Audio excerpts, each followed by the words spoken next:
Welcome to Barnstable Today. I'm Nick Cortez. Just a reminder that full-length meetings, special events, and every program we air here on Channel 18 can be viewed online. You can find it all in the town's video archives at town.barnstable.ma.us. On this episode of Barnstable Today, we bring you part 2 of the Hyannis Civic Association's meeting this past Tuesday, which featured presentations from town board and committee members regarding both the financial and the technical plans that are helping to shape for the town the future of wastewater management. In part 1, we focused on Comprehensive Financial Advisory Committee member Bob Ciolik's presentation of CFAC's recommendations on how best to pay for a sewer expansion program. Today, it's about the science that will eventually lead to recommendations on the best technical methods of restoring our coastal waters. Handling that daunting task is the Citizens Advisory Committee, and CAC Chairman Phil Boudreau was on hand at Tuesday's meeting to explain to the audience a little more about his committee's charge and where they are in the process. We were charged largely with looking at nutrient management to our coastal embayments. We weren't charged with looking at the ponds and the lakes in the town with the drinking water. Essentially, the push from both the federal and the state governments at this point is deal with your coastal embayments, and if you don't deal with them, we're coming in. We're promulgating regulations based upon a fairly recent study by UMass Dartmouth in conjunction with DEP, and they're called the Mass Estuaries Plan, which everybody here has probably heard about so far, which has established baseline levels of nutrient loading, essentially nitrogen loading, to our coastal embayments. Those baselines being a level at which we theoretically can bring our coastal embayments back to the healthy state they were at maybe 50 years ago. Presently, in fact, just about a month or so ago, we were given a needs assessment study.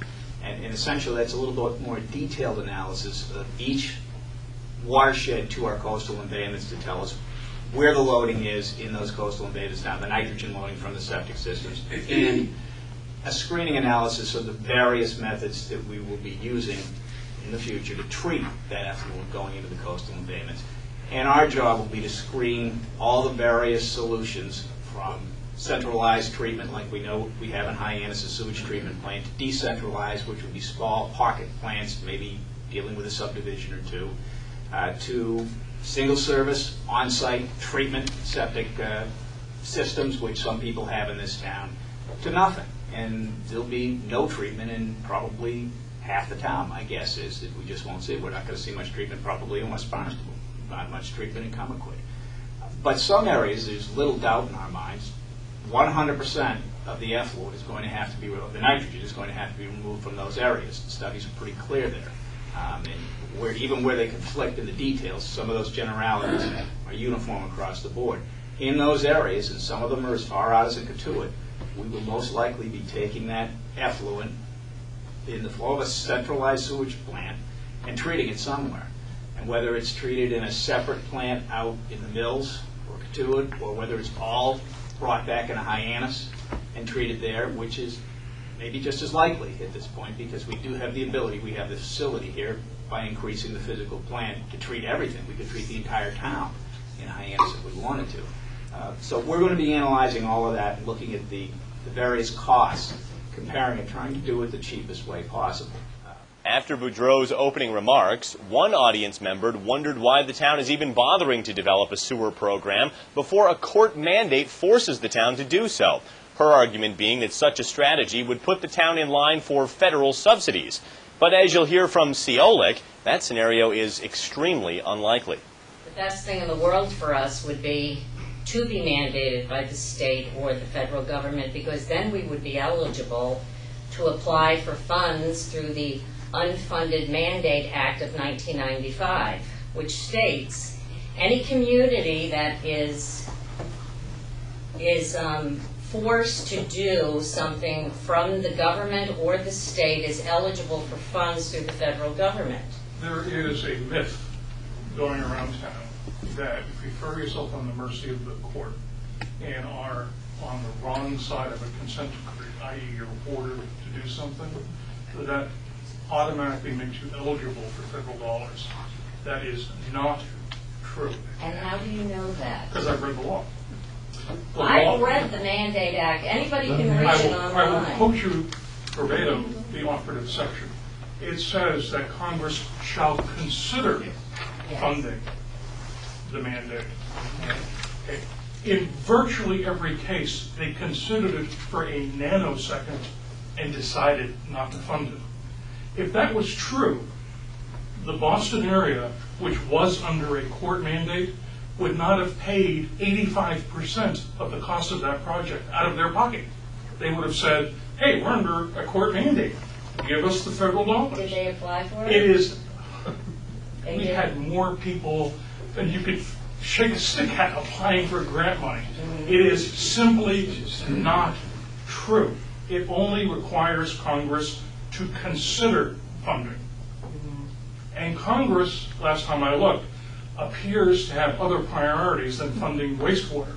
After all, they used to fund wastewater. In 1988, they stopped funding wastewater because they wanted to spend money someplace else. On banks and cars. Whatever. Fill in the blank.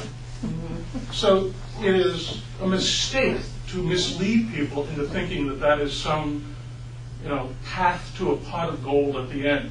The only thing you're going to end up with is a judge, a court master, and a consent decree that will say to you, you do this by then, or we will fine you there.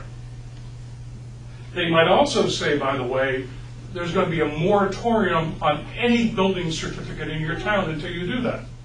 Getting back to the subject of the science behind what the Citizens Advisory Committee is up to, Boudreau was asked to characterize the present condition of our embayments. Here's what he had to say.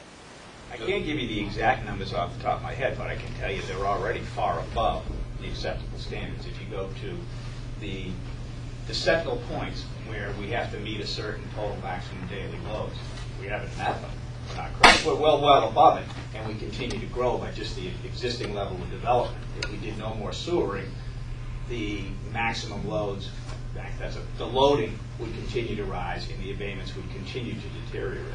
But you can see from an empirical perspective, you can see the conditions of many of the abatements, particularly as you go further inland. They're a mess. You can almost walk on them by sight when you look up at certain times in the spring.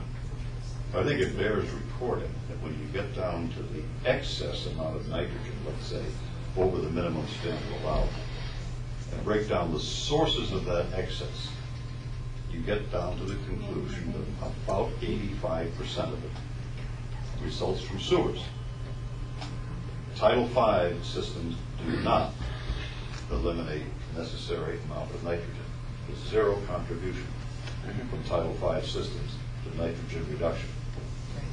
And that if you have 85% of the excess stemming from household wastewater, that has to be corrected.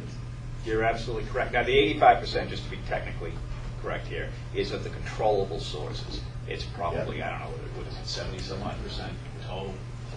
Yeah, I don't because remember the exact everything figure. from atmospheric. Exactly. There's some non-controllable. Of the controls. Of the And controls. what you can do something about. And along those lines, I forgot to mention, so I was remiss here, we're trying to pick away at the edges of this as well. We're getting into fertilizer management, dealing with road runoff, and some bad drainage issues that are also causing some issues. The Citizens Advisory Committee meets monthly, and the public is welcome to attend. For more information on CAC meetings and to take a look at the studies that are guiding the group, log on to the town's website and click on the Citizens Advisory Committee link on the right-hand side of the homepage. Well, that's all for now. I'm Nick Cortez, and we'll see you next time on Barnstable Today.